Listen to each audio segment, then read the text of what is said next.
আসসালামু আলাইকুম। আসলে অনেকদিন থেকে চিন্তা করতেছি যে একটা কথা বলবো, কিন্তু রাজনৈতিক বিষয় নিয়ে কথা বলার কোনো ইচ্ছা নেই।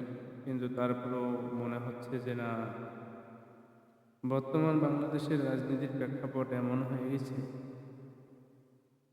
যা আমাদের বাংলাদেশে খুবই সচরাচর। এটা এক প্রকার ক্ষমতার লালসা। কারণ আজকাল ক্ষমতার জন্য এমন কিছু করে মানুষ, যাতে আমাদের সাধারণ জনগণের জন্য অনেক দুর্ভাগ্য যে আমরা এমন মানুষকে নির্বাচিত করে সংসদে পাঠাই, যারা অরিজিনালি আমাদের জন্য কথা বলা তো দূরের কথা, আর কথা বলবেই বা কীভাবে? কারণ তারা তো আমাদের ভোটে নির্বাচিত হয়। আমরা যাকে ভোট দিয়ে নির্বাচিত করার চেষ্টা করেছি, তার প্রেক্ষাপটে দেখা যায় প্রশাসন এমন করে নির্বাচনের ফলাফল করছে,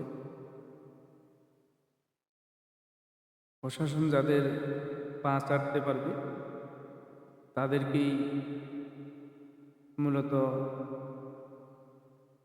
সেই জায়গাগুলোতে বসাইছে। আসলে বর্তমান আমাদের বাংলাদেশে এমন শিক্ষিত জাতি তৈরি হয়েছে যা আমাদের জন্য খুব দুঃখজনক। আসলে শিক্ষিত জাতি যে দেশে বেশি থাকে সেই দেশেই চোর বাটপার ছেচ্ছর বেশি তৈরি হয়।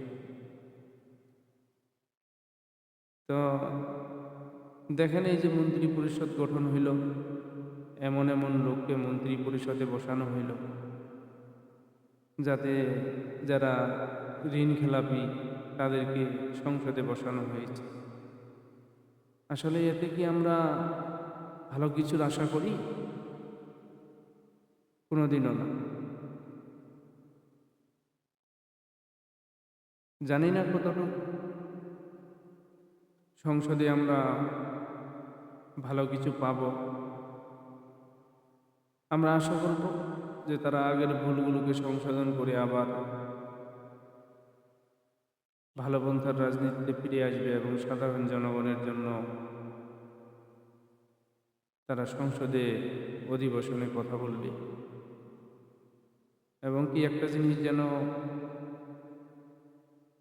সংসদে উপস্থাপন হয়, যাতে আমরা সাধারণ জনগণ যেন ভালো মতো দ্রব্যমূল্যের দামটা অন্তত নিয়ন্ত্রণে থাকে। আর এরকম তালবাহানার রাজনীতি যেন আর ফিরে না আসে। তালবাহানার রাজনীতি আমরা অনেক দেখেছি, কিন্তু আর দেখতে চাই না। এখন চাচ্ছি আমরা যে সুস্থ স্বাভাবিক রাজনীতি ফিরে আসুক। আর দ্বিতীয় কথা হইল, আমাদের হাদি ভাইয়ের যেন অবশ্যই বিচার সংসদে উপস্থাপনা হয় এবং বিচার কার্যক্রম যেন সুষ্ঠু এবং তদন্ত সাপেক্ষে যেন ন্যায় বিচার আমরা আশা করি।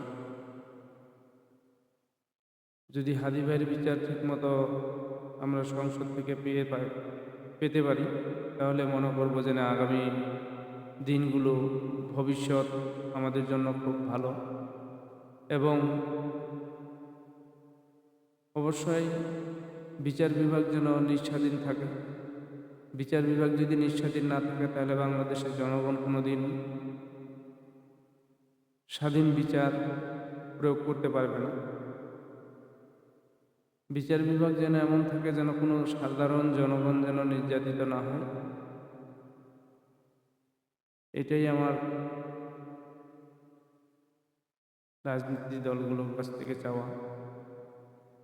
এবং কি আপনারা যারা আমার চ্যানেলটিতে নতুন, তারা অবশ্যই চ্যানেলটি আমার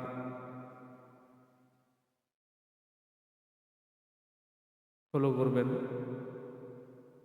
এবং এরকম সত্য ন্যায় নীতির কথা যেন বলতে পারি। আপনারা সবাই আমার জন্য দোয়া করবেন। ভালো থাকবেন, সুস্থ থাকবেন। আসসালামু আলাইকুম ওয়া রাহমাতুল্লাহ।